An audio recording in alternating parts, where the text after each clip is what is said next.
Hello दोस्तों, नमस्कार। आप सभी को टॉपर स्टडी सेंटर में स्वागत करता हूं। दोस्तों, आज हम बताने जा रहे हैं अध्याय 13 एनसीईआरटी क्लास 10 विद्युत धारा के चुंबकीय प्रभाव, जो कि एनसीईआरटी क्लास 10 की अध्याय 13 में है। तो आज जानेंगे हम विद्युत धारा के चुंबकीय प्रभाव क्या है। दोस्तों, सबसे पहले जानते हैं चुंबकीय वो पदार्थ है जो लौह अथवा लौह युक्त चीज़ों को अपनी तरफ आकर्षित करती है। हर कोई चुंबक से खिले होंगे और चुंबक के बारे में जानते होंगे। जो अपनी ओर कोई पदार्थ लौह युक्त पदार्थ को अपनी ओर खींचता है, उन्हें अट्रैक्ट करता है, जिसको हम चुंबक बोलते हैं।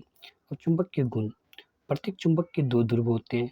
एक होता है उत्तरी ध्रुव और एक होता है दक्षिणी ध्रुव। यानी समान ध्रुव एक दूसरे को प्रतिकर्षित करते हैं और असमान ध्रुव एक दूसरे को आकर्षित करते हैं। जैसे कभी कभी दो चुंबक को एक साथ रखते हैं तो एक दूसरे को रिपेल्सन यानी भागते रहते हैं। कोई जो साइड चेंज होने के बाद एक दूसरे में चिपक जाते हैं। स्वतंत्र रूप से लटकाए हुए चुंबक लगभग उत्तर दक्षिण दिशा में रुकती है। उत्तरी ध्रुव उत्तर दिशा की ओर संकेत करते हैं और दक्षिणी ध्रुव दक्षिण दिशा की ओर। चुंबक का क्षेत्र क्या होता है? तो चुंबक के चारों ओर का वह क्षेत्र जिसमें चुंबक के बल संसूचन किया जाता है, इसका ऐसा मात्रक होता है टेस्ला। याद रखना, चुंबकीय क्षेत्र में परिमाण और राशि दोनों होते हैं। चुंबकीय क्षेत्र के दिक्सूचक की सहायता से समझाया जा सकता है। अब दिक्सूचक की सुई स्वतंत्र लटकी हुई एक क्षैर चुंबक होती है। दोस्तों, जो भी चीज़ हम डिस्कस कर रहे हैं उसको आप अपनी कॉपी पे नोट जरूर कीजिएगा ताकि आप इसको बार बार प्रैक्टिस कर सकते हैं। चुंबकीय क्षेत्र रेखाएं के गुण। तो चुंबकीय क्षेत्र रेखाओं के गुण के बारे में, तो चुंबकीय क्षेत्र रेखाओं की गुण या क्षेत्रीय रेखाएं उत्तरी ध्रुव से प्रकट होती है तथा दक्षिणी ध्रुव पर विलीन हो जाती है।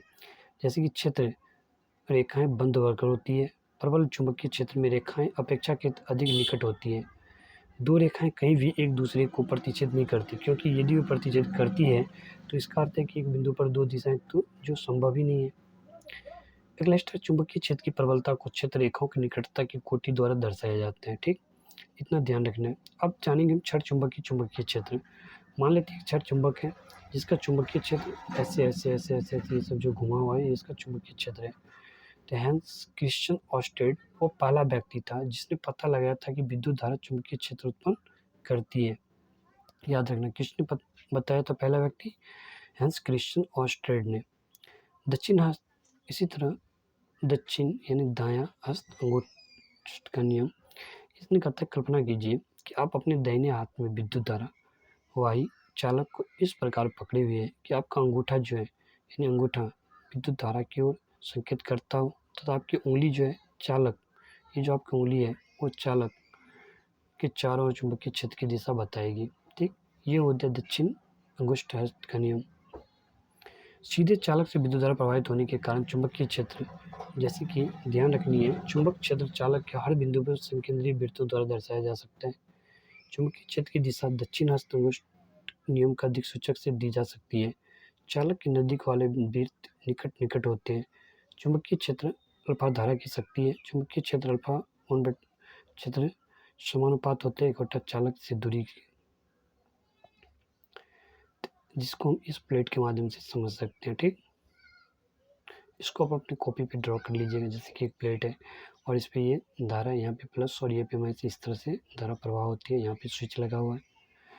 तो विद्युत धारावाही वृत्ताकार पास के कारण चुंबकीय क्षेत्र क्या होता है? तो चुंबकीय क्षेत्र प्रत्येक बिंदु पर संकेंद्रित तत्वों द्वारा दर्शाया जा सकते हैं। जब हम तार से दूर जाते हैं तो वृत्त निरंतर बड़े होते जाते हैं। विद्युत धारावाही तार के प्रत्येक बिंदु से उत्पन्न चुंबकीय क्षेत्र रेखाएं पास के केंद्र पर सरल रेखा जैसे प्रतीत होने लगती है।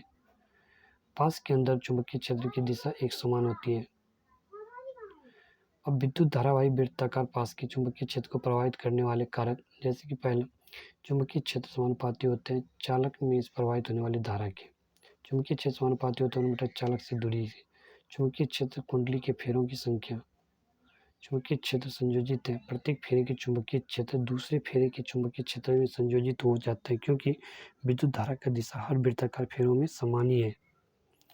इसके बाद जानते हैं अगला टर्म परिनालिका क्या होती है। तो ये जानते हैं परिनालिका के बारे में इस तरह से फिगर, पास पास लिपेटे विद्युत रोधी तांबे के तार बेलन की आकृति को अनेक फेरों वाली कुंडली जो होता है उसको परिनालिका कहते हैं। इसकी परिभाषा होगी जिसको आप लिख लीजिए और इसको याद कर लीजिएगा। तो परिनालिका का स्ट्रक्चर ऐसे ही होता है।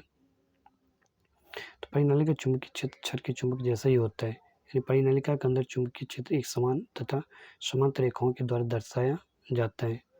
चुंबकीय क्षेत्र की दिशा यानी परिनालिका के बाहर उत्तर से दक्षिण, परिनलिका के अंदर दक्षिण से उत्तर, यानी परिनलिका का उपयोग किसी चुंबकीय पदार्थ जैसे नरम लोहे को चुंबक बनाने में किया जाता है। इसका सबसे इम्पोर्टेंट उपयोग है, परिनलिका का उपयोग नरम लोहे को चुंबक बनाने में इसका उपयोग किया जाए, जिसको हम लौह चुंबक बोलते हैं। यानी एक होता है विद्युत चुंबक और एक होता है अस्थाई, एक होता है विद्युत चुंबक और एक होता है अस्थाई चुंबक, यानी वो अस्थाई चुंबक होता है, अतः आसानी से चुंबक समाप्त हो सकता है। आसानी से चुंबक समाप्त नहीं किया जा सकता है। इसकी शक्ति बदल जा सकती है, विद्युत चुंबक का बशर्ते शक्ति निश्चित होती है। इसकी ध्रुवीयता बदली जा सकती है, बशर्ते इसकी ध्रुवीयता नहीं बदली जा सकती है। प्रायः अधिक शक्तिशाली होते हैं और ये जो है प्रायः कमजोर चुंबक होते हैं। बस ये दोनों में डिफरेंस यही है। इसके बाद जानेंगे हम चुंबकीय क्षेत्र में किसी विद्युत धारावाही चालक पर बल। आंद्रे मेरी एम्पियर ने प्रस्तुत किया कि चुंबक भी किसी विद्युत धारावाही चालक पर परिमाण में समान परंतु दिशा में विपरीत बल आरोपित करती है। यानी चालक में विस्थापन उस समय अधिकतम होता है जब विद्युत धारा की दिशा चुंबकीय क्षेत्र की दिशा के लंबवत होती है। यानी विद्युत धारा की दिशा बदलने पर बल की दिशा भी बदल जाती है, जो कि इस फिगर के अनुकूल आप समझ सकते हैं। ठीक, इसको अच्छे से आप अपने कॉपी पे ड्रॉ कर लीजिएगा वीडियो को पॉज करके। ठीक, अब फ्लेमिंग का बाम हस्त का नियम। तो अपनी तर्जनी यानी मध्यमा तथा अंगूठे को इस प्रकार फैलाएं कि तीनों एक दूसरे के परस्पर लंबवत हो। यदि तर्जनी चुंबकीय क्षेत्र की दिशा और मध्यमा चालक में प्रवाहित धारा की दिशा की ओर संकेत करती है, तो अंगूठा चालक की गति की दिशा या बल की दिशा की ओर संकेत करेगा। जैसे कि इसको इस प्रकार हम फैलाएं, ये अंगूठा हो गया, ये चुंबकीय क्षेत्र और ये विद्युत धारा, यानी ये बल को दिखाता है अंगूठा, चुंबकीय क्षेत्र को दिखाता है और ये दिखाता है विद्युत धारा को। यानी इसके बाद जानेंगे अगला स्टार। अगर हम मानव शरीर के हृदय मस्तिष्क में महत्वपूर्ण चुंबकीय क्षेत्र होता है। एमआरआई क्या होता है? Magnetic resonance imaging. चुंबकीय अनुनाद प्रतिबिंबन का प्रयोग करके शरीर के भीतरी अंगों का प्रतिबिंब प्राप्त किया जा सकता है, जिसको हम बोलते हैं एमआरआई। अब गैल्वेनोमीटर के बारे में समझेंगे हम लोग। ठीक, गैल्वेनोमीटर क्या होता है? तो एक ऐसी युक्ति है जो परिपथ में विद्युत धारा की उपस्थिति संसूचित करता है। यह धारा की दिशा को भी संशोधित करता है, जिसको हम गैल्वेनोमीटर बोलते हैं। अब इसके बाद जानेंगे वैद्युत चुंबक प्रेरण क्या होता है। जब किसी चालक को परिवर्तित चुंबकीय क्षेत्र में रखा जाता है तो चालक में विद्युत धारा प्रेरित होती है और यह धारा प्रेरित विद्युत धारा कहलाती है तथा यह परिघटना विद्युत चुंबकीय प्रेरणा कहलाती है। क्रियाकलाप जैसे कि ये इससे आप देख सकते हैं और समझ सकते हैं। ठीक,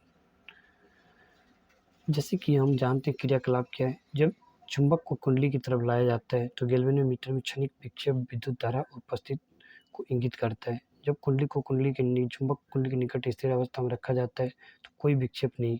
जब चुंबक को दूर ले जाया जाता है तो गैल्वेनोमीटर में क्षणिक विक्षेप होता है, परंतु पहले के विपरीत है।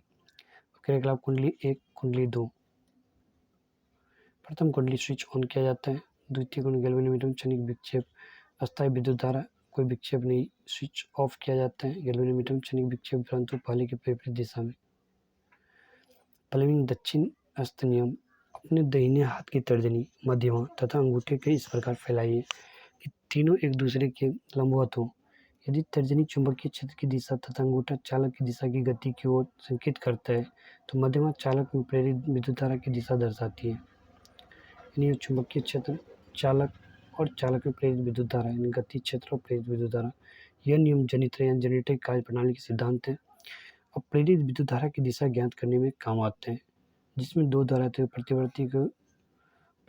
तो सबसे पहले जानेंगे प्रतिवर्ती धारा के बारे में। तो प्रतिवर्ती धारा जो विद्युत धारा समान समय अंतरालों के पश्चात अपनी दिशा परिवर्तित कर लेती है। यानी भारत में विद्युत धारा हर 1/100 सेकंड के बाद अपनी दिशा उत्क्रमित कर लेती है। यानी समय अंतराल 1/100 + 1/100 1/50 सेकंड।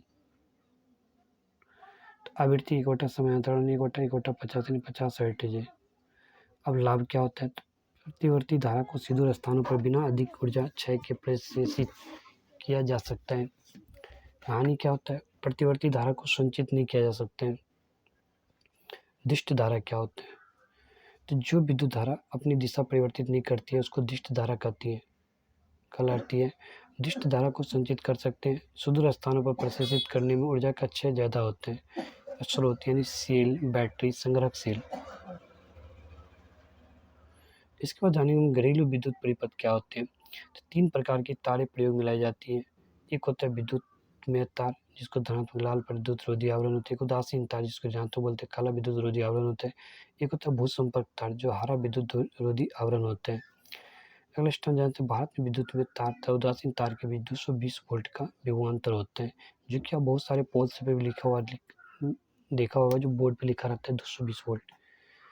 एक खंभा, मुख्य आपूर्ति, फ्यूज, विद्युत मापी मीटर, विद्युत वितरण बॉक्स और पृथक परिपथ जैसे कि इसका स्ट्रक्चर नीचे दिया हुआ है। यानी भूसंपर्क तार ये होता है, विद्युत में तार ये होता है, उदासीन तार ये होता है जहाँ से विद्युत मापी में जाता है, यहाँ से इस बॉक्स में जाता है, इसके बाद ऐसे वितरण होते हैं।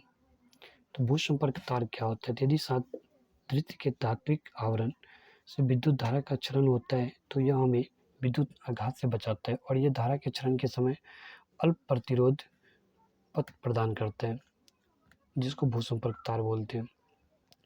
अगला है लघु पतन। लघु पतन जिसको हम बोलते हैं अंग्रेजी में शॉर्ट सर्किट। जब अकस्मात विद्युत में तार व उदासीन तार दोनों सीधे संपर्क में आते हैं तो लघु पतन जैसी स्थिति उत्पन्न होती है। परिपथ में प्रतिरोध कम हो जाता है, अतिभारण हो सकता है। अब अतिभारण क्या होता है?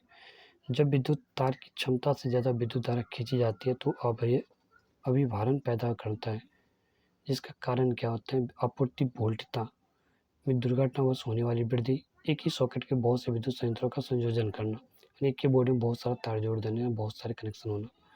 सुरक्षा युक्तियाँ क्या होती है? तो विद्युत फ्यूज, भूसंपर्क तार, मिनीचर सर्किट ब्रेकर या जिसको बोलते हैं MCB।